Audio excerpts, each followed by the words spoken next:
Bismillahirrahmanirrahim. Assalamualaikum warahmatullahi wabarakatuh. Perkenalkan, nama saya Muhammad Faisal Farid, NPM 204300030, Fakultas Ilmu Komputer. Di sini saya akan menjelaskan beberapa materi, yaitu diantaranya pengertian sentralisasi dan desentralisasi beserta contohnya. Selanjutnya, pengaruh distribusi pada suatu organisasi serta kelebihan dan kelemahannya. Pengertian sistem terintegrasi dan tidak terintegrasi beserta contohnya, dan tujuan pengolahan data terdistribusi dan hal teknis yang diperlukan untuk mencapai tujuan. Yang pertama, pengertian sentralisasi. Pengertian sentralisasi yaitu teknik pengolahan data. Sentralisasi merupakan sistem yang menempatkan data informasi yang terpusat yang umumnya bersifat tertutup untuk umum dan distribusi terpusat, memiliki mainframe sebagai sumber basis data dan intranet. Karakteristik utama pendekatan terpusat adalah termasuk kontrol, efisiensi, dan ekonomi. Misalnya, sebuah sistem pengarsipan terpusat di mana catatan untuk beberapa orang dan unit yang terletak di salah satu lokasi pusat dan umumnya di bawah kendali orang staf catatan, atau dalam kasus besar sistem pengarsipan terpusat. Untuk contohnya ada di sebelah kanan. Selanjutnya, kekurangan dan kelebihan pengolahan sentralisasi. Untuk keuntungan, tanggung jawab dengan mudah ditempatkan. Yang kedua, efektif penggunaan peralatan, perlengkapan, dan ruang. Untuk ketiga, semua data terkait disimpan bersama-sama. Keempat, memberikan kontrol terpusat menggunakan teknologi. Untuk kekurangan, yang pertama, dapat mengakibatkan peningkatan sistem pengarsipan pribadi membutuhkan waktu ekstra. Yang kedua, pengembangan sistem dan arus informasi yang cepat. Ketiga, biaya pengembangan yang rendah. Keempat, keberhasilan organisasi tergantung pada kompetensi eksekutif yang mungkin cukup beresiko. Untuk selanjutnya, pengertian pengolahan data desentralisasi. Teknik pengolahan data desentralisasi merupakan pemrosesan dilakukan masing-masing pengguna yang dibagi menjadi dua, yaitu peer-to-peer dan sistem distribusi. Penempatan data atau informasi dan aplikasi yang digunakan untuk memperoleh informasi diletakkan secara tersebar karena desentralisasi ini merupakan kebalikan dari sentralisasi. Untuk contoh ada di sebelah kanan materi. Selanjutnya, keuntungan dan kekurangan teknik pengolahan data desentralisasi. Untuk yang pertama, kelebihannya yaitu desentralisasi mengurangi beban kerja eksekutif. Hal ini mengingatkan kepuasan kerja dan moral dari manajer tingkat yang lebih rendah dengan memenuhi kebutuhan mereka untuk kemerdekaan, partisipasi, dan status.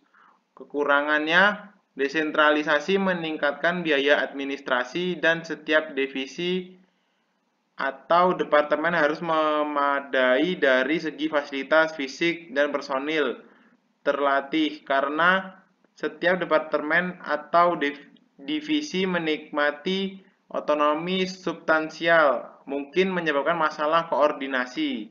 Berikutnya, nomor 2, pengaruh distribusi pada suatu organisasi.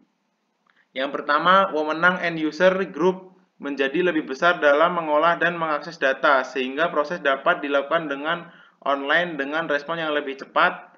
Kemudian entry data diserahkan ke user group, sehingga user group bertanggung jawab atas keakuratan data yang di-entry. Selanjutnya, atau yang ketiga, pengolahan data yang bersifat fungsional didesentralisasi, sedangkan informasi untuk kebutuhan tingkat strategis diproses secara terpusat.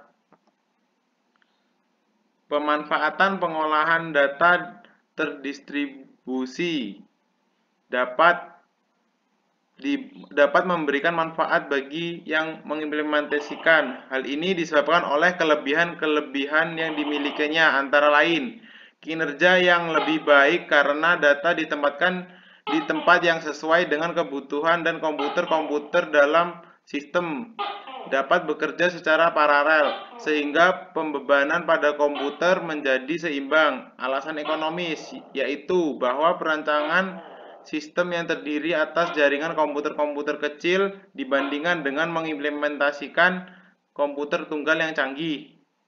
Berikutnya, akan tetapi, di samping kelebihan-kelebihan yang dimilikinya, pengolahan data terdistribusi juga memiliki kendala, antara lain masalah kompleksitas, yaitu bukan pekerjaan yang mudah untuk membuat pengolahan data yang tersebar terlihat sebagai satu kesatuan. Administrator basis data mempunyai tugas ekstra untuk menjaga agar basis data yang tersebar di berbagai lokasi.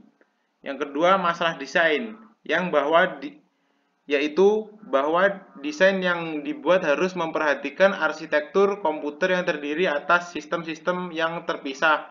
Selain itu juga memperhatikan data yang difragmentasi atau yang dipecah-pecah ke dalam lokasi perlainan. Berikutnya, keamanan data, yaitu bukan hanya satu sistem yang diberi proteksi keamanan data, melainkan juga fragmen-fragmennya yang tersebar di berbagai lokasi, juga jalur komunikasi antar sistem. Lanjut, nomor 3, sistem yang terintegrasi. Pengertian, suatu sistem terdistribusi yang dirancang secara terkoordinasi sehingga komponen-komponen yang terpisah menggunakan file dari data, struktur data, pemrograman dan protokol yang umum yang dapat meningkatkan efektivitas atau mendukung evolusi sistem. Contoh implementasi di rumah sakit. Jika dulu rumah sakit masih memakai cara konvensional, saat ini pelayanan publik di bidang kesehatan sudah memanfaatkan teknologi informasi yang tergabung dengan baik, entah itu dari segi manajemen dan pelayanannya.